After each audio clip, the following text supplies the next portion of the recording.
Hello everyone, my name is TJ and today I am joined with Europe Grandmaster RDU. RDU, how you doing today, man? Great. Nice to see you, TJ. Oh, thanks, man. It's nice to see you too. It's been a while since we've chatted, and this week you're coming off of a second place finish in the first week of Swiss. Quite a bit different from your Swiss performances from Season 1 of 2020, where you didn't make it to a top 8, if I remember correctly. Yes, not only that, every single tournament I had a bottom 4 finish, having the worst performance out of all the Grandmasters. I guess you were lucky last season that once you got placed in Division B, your Swiss record was erased. Yeah. I actually started playing in Division B thinking that the tiebreaker was the performance in the tournament, so I didn't expect to win on tiebreakers. I was like, I have to win everything from here or else I'm out. And then I figured out the tiebreaker is not that, but I still managed to win more wins than like anybody, to not tiebreak with anybody, so that was good in the end. But yeah, I got pretty lucky. Yeah, well, talking about this past weekend, your second place finish, and it was a close finals as well against Blythe. Going into the week, did you expect to perform well? Was practice going well? Did you feel comfortable with your decks? What was your expectations going in? So I was comfortable with the decks and I expected to like do pretty fine, but I saw a lot of people were having like very similar lineups, so I didn't know really what to expect from the tournament. But I was really happy, and once I started playing more and more, I figured out that the right ban for my lineup was more often than not Priest. After losing to it, after letting it open like 2 or 3 runs, I was like, why do I just not ban it and try to high roll the Druid, because the Druid is not as good as their Priest usually. And then I started winning way more. And then I only lost in the finals to Blythe in a very close one. Yeah, Druid kind of underperformed. And speaking of Druid, you had a little bit of a different take on the Druid. You went with Malagos Druid instead of Survival Druid.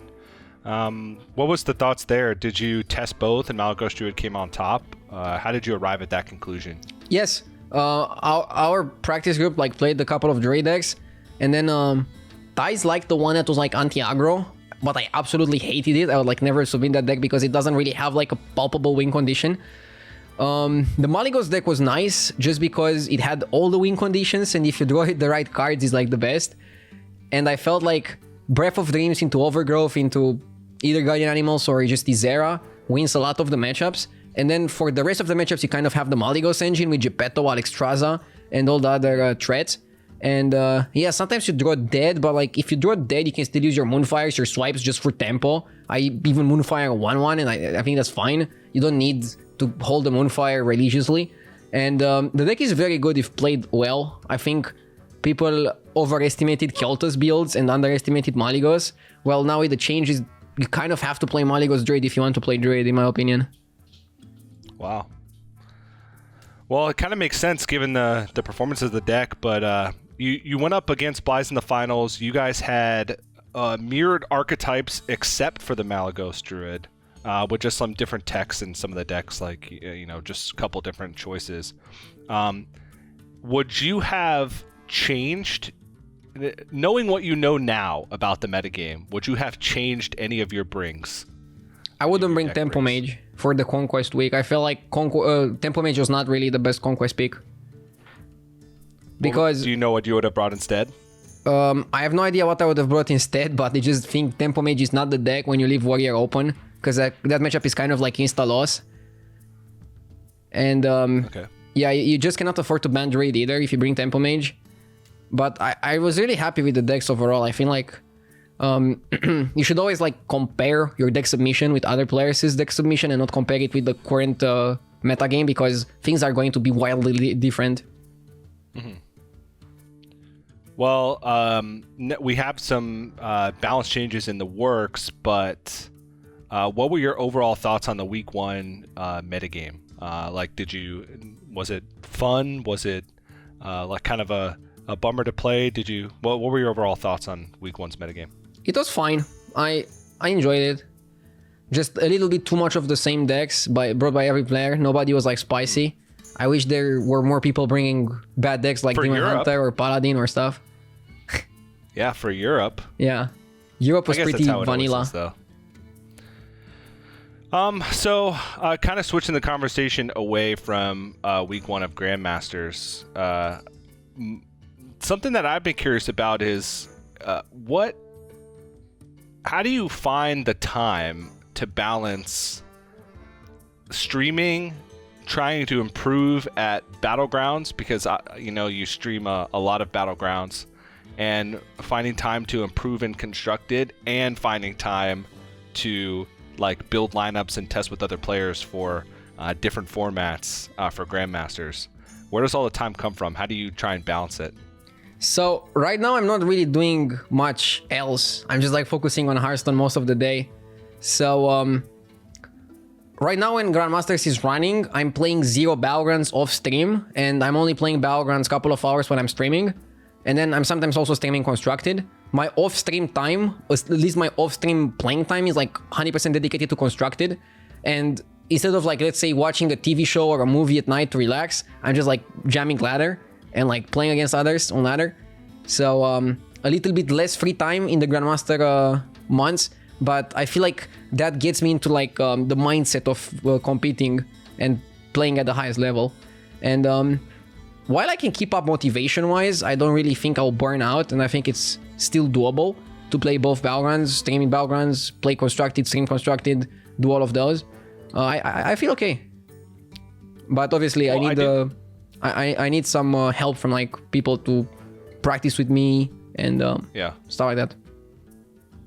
Well, I do hear some people say that kind of dipping back and forth between formats like Battlegrounds and Constructed in your case actually is healthier, because when you go back to Constructed, you're remotivated to learn and improve at a new format, and vice versa with Battlegrounds. Do you find that true, or is it just business as usual with going back?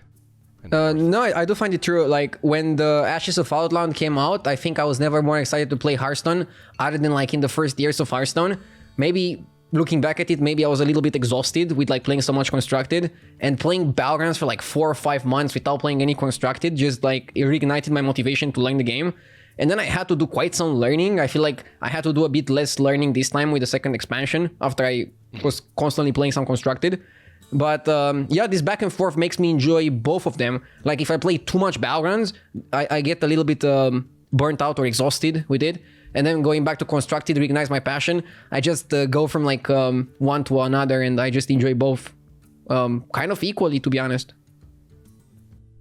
That's good. That's good. And kind of last question regarding that. If so this week we have last year standing as a format, and then the following week is back to Specialist. Now, let's say that instead of Specialist, that last week was Battlegrounds as the format for Grandmasters. And hypothetically, for this scenario, all 3 regions played in the same bracket. Who would win? Would you win? I would place top 8 for sure. Okay.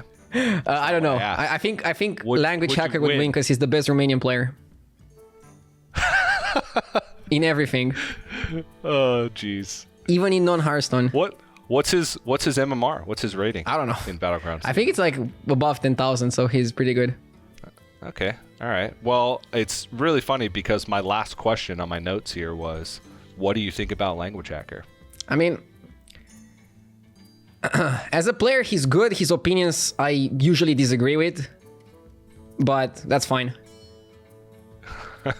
I think we just have like different schools of thought, just different mindsets, different ways of seeing life, and we tend to disagree very often. But that's fine. I don't know. There's nothing wrong with that.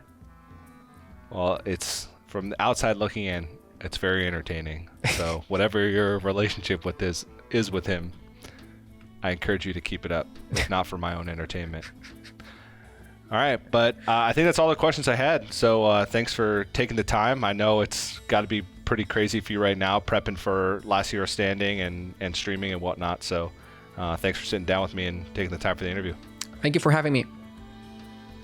And if you guys want to check out any more information about Hearthstone Grandmasters or any upcoming Masters tours, you can head over to playhearthstone.com/esports.